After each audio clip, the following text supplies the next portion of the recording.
In 2019, a man walked into a glass office tower in the middle of a city that never sleeps. He sat down at his desk for the last time and did something that made everyone around him question his sanity. He left. Not because he was fired, not because something went wrong. He left because everything was going right. And that was the most terrifying thing he had ever felt. This is not a story about quitting. This is a story about what happens when you stop building someone else's life and start building your own. His name was Marcus, 26 years old, financial analyst at one of the largest consulting firms in the country. He earned, in his first year, more money than his father had in any 5 combined. By every metric the world handed him, he had made it. But here is something they don't tell you about success that arrives before you know who you are. It fits like someone else's clothes, tailored perfectly, uncomfortable in a way you can't name. He paid his rent early. He sent money home. He said yes to every assignment, every late night, every 6 a.m. call, because that is what you do when you're grateful, when you know people are watching, when you do not yet know that gratitude and self-erasure are not the same thing.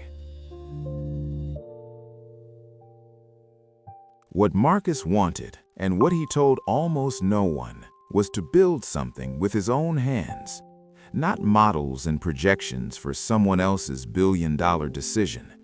Something small. He had an idea for a platform that would help first-generation college students navigate financial aid.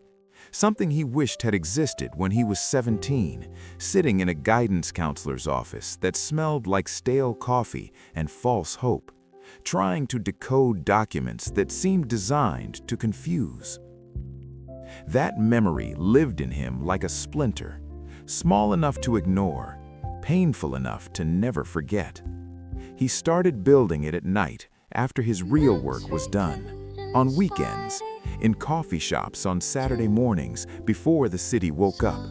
He taught himself to code. He read. He made a prototype that was ugly and slow, and to him, the most beautiful thing he had ever made. And then came the question that stops most people, the one that sounds rational, responsible, even wise. His closest friend, someone who genuinely loved him. Marcus, you have a job that people die for.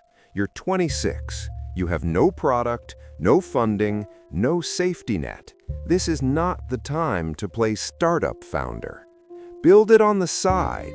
Keep the salary. Be smart. And he was right. By every logical measure, he was absolutely right. But logic is a tool, and like any tool, it can be used to build or to avoid.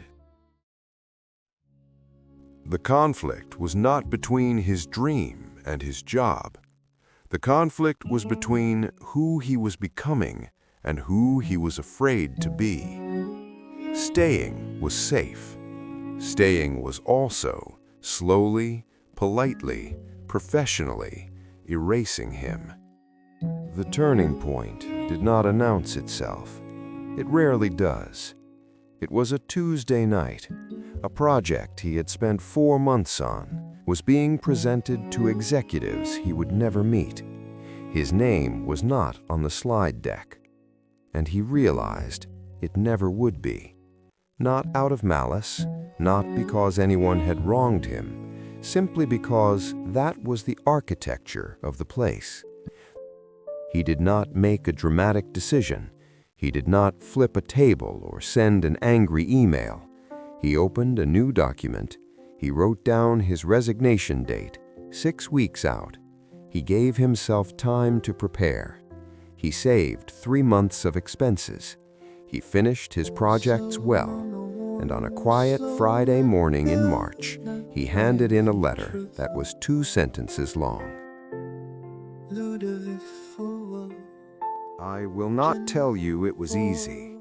I will not hand you a montage of overnight success dressed up as inspiration. The first 6 months were quiet in the way that frightens people. Slow. His savings moved in one direction. His product moved in the other. Forward, but slowly, the way real things tend to grow. He launched a beta version to 47 schools. 3 responded, then 11. Then word moved, the way it moves when something actually helps people, without marketing, without budget. In year 2, he brought on a partner.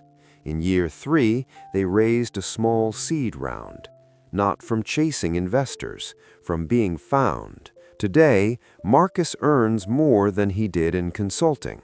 But when you ask him what changed, what the real result of that Tuesday night was, he does not talk about revenue. He says, I stopped dreading Monday. That's it. That's the whole story. The money did not lead to the meaning. The meaning led to the money, in that order, always in that order. If you have a version of this story inside you, a thing you keep building at 11 p.m., a memory that lives like a splinter,